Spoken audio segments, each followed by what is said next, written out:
Germaniyaning Myunxen shahridamiz.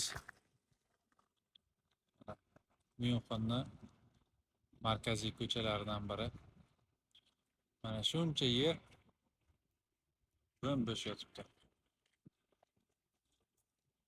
Germaniyani Berlinda ham, Myunxenda ham, boshqa shaharlarda ham markazlarida juda ko'p bo'sh yerlarni ko'rish mumkin. Bog'lar, daraxtzorlar, yo bo'lmasa mana shunaqa yashil joylar, odamlar o'tirib dam olish uchun, mana manzara uchun. Men Germaniyani aylanib, nemislar sovqa qilishni bilmas ekan degan fikrga keldim.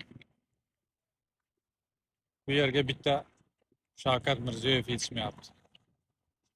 Mirziyoyev agar rahbar bo'lganda edi, mana shu joylarga qancha domla qurib sovqa qilsa bo'lardi. Soqdan tagida qolib ketardi.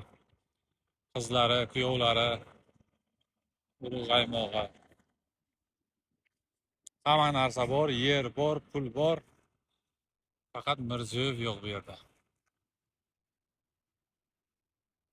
Bilinadi yo'qligi.